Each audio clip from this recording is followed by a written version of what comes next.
2026 தமிழ்நாடு சட்டமன்ற தேர்தலில் தமிழக வெற்றி கழகத்தின் தலைவர் தளபதி அவர்களோட ஆசியோட, மதிப்பிற்குரிய பொதுச் செயலாளர் என் ஆனந்தண்ணன் அவர்களுடைய ஆசிகளோட திருவரங்கம் சட்டமன்ற தொகுதிக்கு வேட்பாளராக நான் நிறுத்தப்பட்டிருந்தேன்.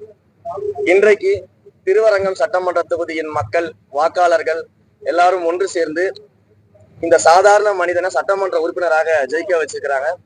தொகுதியினுடைய வாக்காளர்கள், பொதுமக்கள் அனைவருக்கும் என்னுடைய நெஞ்சார்ந்த நன்றியை இந்த நேரத்துல தெரிவிச்சுக்கணும்னு ஆசைப்படுறேன். சாதாரண குடும்பத்திலிருந்து வந்தவங்களும் சட்டமன்ற உறுப்பினராக ஆக முடியும் அப்படிங்கிறத ஒரு மிகப்பெரிய ஆளுமையாக நிரூபித்திருக்கக்கூடிய எங்களுடைய தலைவர் தளபதி அவர்களுக்கு இந்த நேரத்துல அனைவரின் சார்பாக நன்றியை தெரிவிச்சுக்கிறேன். இந்த வாய்ப்பை ஏற்படுத்தி கொடுத்த மதிப்பிற்குரிய பொதுச் செயலாளர் அண்ணன் என் ஆனந்த் அவர்களுக்கு என்னுடைய நன்றியை தெரிவிச்சுக்கிறேன்.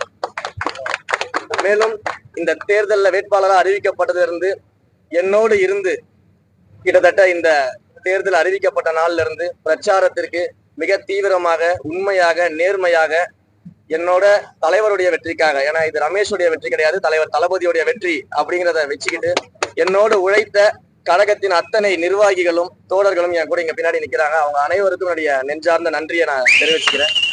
ஸ்ரீரங்கத்தை பொறுத்த வரைக்கும் நம்ம விஐபி தொகுதி, ஸ்டார் தொகுதி அப்படின்னு பேசுறமே தவிர்த்து 60% கிராமங்கள்ல இன்னும் அடிப்படை வளர்ச்சி கூட இங்க கிடையாது.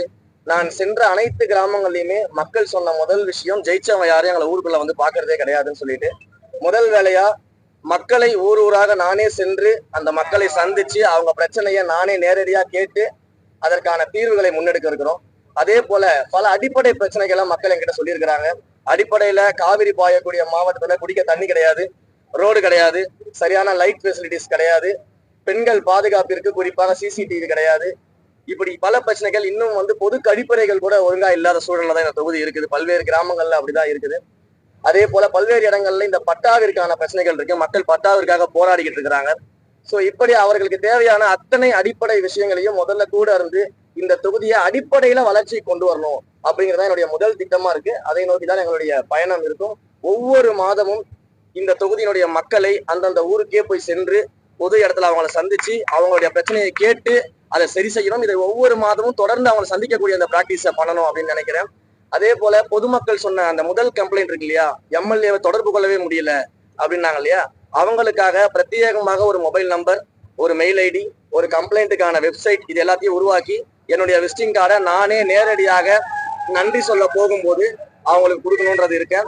அதே போல ஒவ்வொரு ஒன்றியத்திலும் ஒரு எம்எல்ஏ குறை தீர்ப்பு அலுவலகம் அப்படின்றத நான் பர்சனலா தொடங்கி அந்த அலுவலகத்தின் மூலமாக நேரடியாக வரும் கம்ப்ளைண்ட்ஸ், புகார்கள், தேவைகளுக்கு அடுத்த 10 நாட்களுக்குள்ள தீர்வை நோக்கி என்ன நடவடிக்கை எடுக்க முடியுமோ